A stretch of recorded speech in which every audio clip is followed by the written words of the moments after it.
sejahtera. Selamat tengah hari, good afternoon.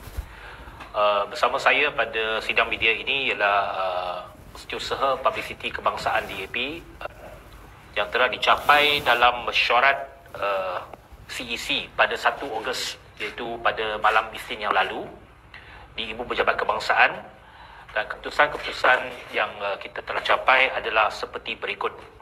Pertama, seraras dengan kelulusan pindaan Perlembagaan Persekutuan berkenaan dengan larangan lompat parti di Dewan Rakyat pada 28 Julai yang lalu, DAP akan mengadakan satu kongres khas pada 25 September 2022 pada hari Ahad untuk mencadangkan beberapa pindaan perlembagaan parti untuk mengadakan peruntukan baru yang mensyaratkan mana-mana ahli parlimen DAP atau ahli Dewan Undangan Negeri DAP yang tidak mengikut keputusan parti dalam perkara-perkara tertentu akan dilucutkan keahliannya.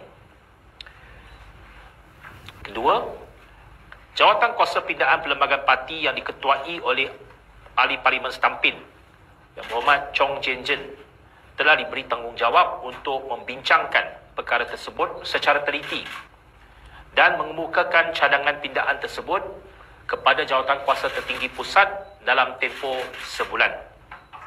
Ketiga, cadangan pindaan tersebut akan dibahaskan di kongres khas yang akan diadakan dan perlu mendapat persetujuan daripada wakil-wakil yang berhak menghadiri kongres tersebut. Keempat, wakil-wakil DAP dalam beberapa jawatan kuasa khas yang ditubuhkan oleh Pakatan Harapan sebagai persediaan menghadapi pilihan raya umum ke-15 adalah seperti berikut. Pertama, jawatan kuasa rundingan kerusi diwakili oleh kedua Tengku Zepuri Shah bin Raja Puji dan Siwa Kumar, anak lelaki Warataraju Naidu. B, jawatan kuasa strategi akan diwakili ini beberapa pengumuman yang saya nak buat pada hari ini.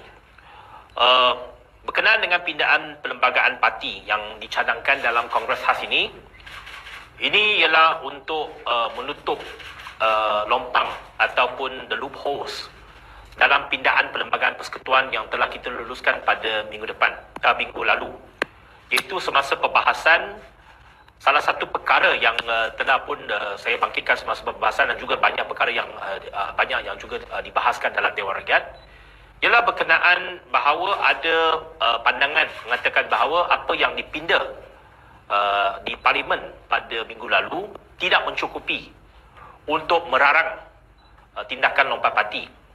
Kerana kalau seseorang ahli Parlimen itu dipecat dari partinya, dia tidak dikira sebagai lompat parti dan tidak perlu mengusungkan kerusi tersebut.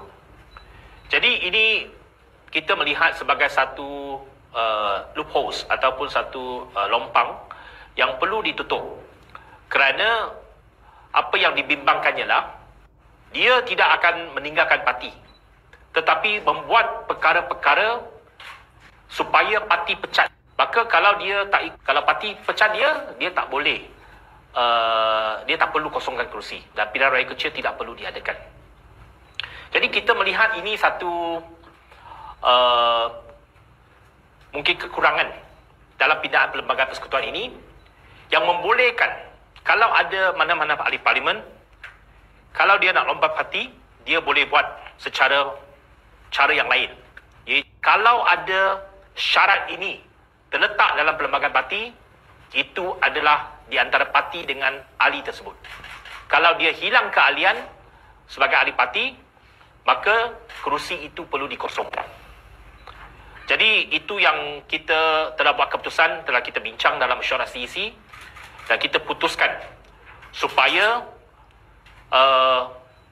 DAP mengambil tindakan meminda perlembagaan parti kita, supaya kita boleh pastikan tak ada mana-mana ahli parlimen ataupun adun yang boleh mengambil peluang untuk melanggar, dan kita akan bentangkan kepada Kongres khas pada bulan depan. Okay, any question?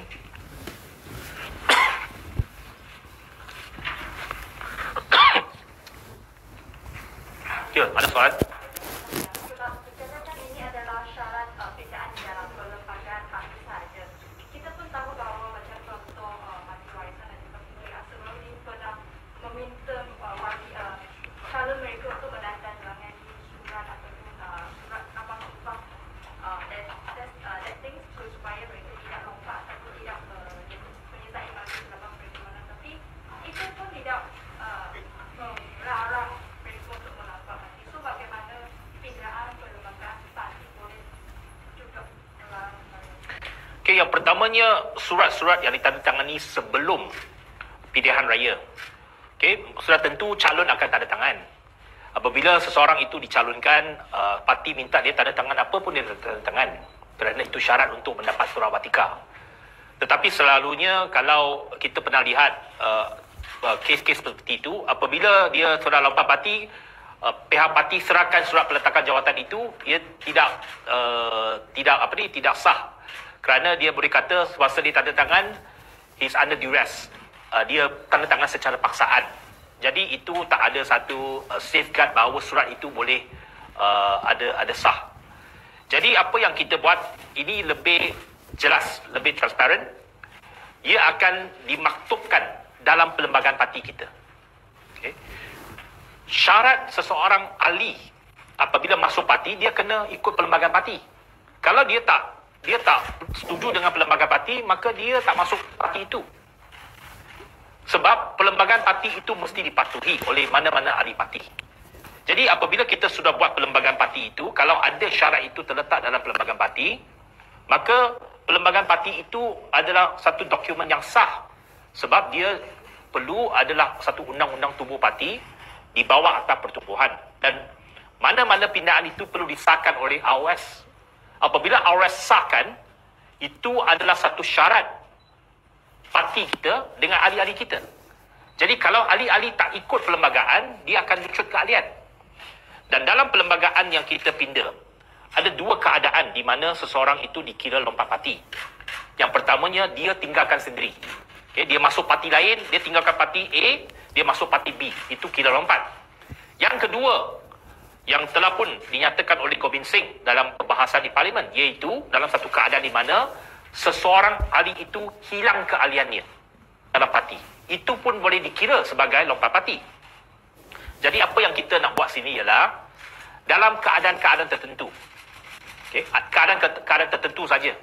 Ini saya tahu ada orang mungkin kata ini DAP akan jadi draconian. Tak ikut saja cakap parti akan dibuang. Tidak. Ini hanya dalam keadaan-keadaan tertentu. Specified. Very special circumstances. Perkara-perkara dasar yang penting seperti yang saya katakan, isu lantikan Perdana Menteri, undi, bajet dan sebagainya, ada keadaan-keadaan tertentu di mana perlu ada satu keputusan dasar parti, dan apabila VIP, sistem VIP itu dilaksanakan, maka ahli-ahli parlimen perlu ikut. Kalau dia tak ikut, maka dia akan hilang keahliannya. Apabila dia hilang keahliannya, maka parti boleh tulis surat kepada speaker bahawa orang ini sudah tidak lagi menjadi ahli parti kita. Maka dia perlu kosongkan kerusi.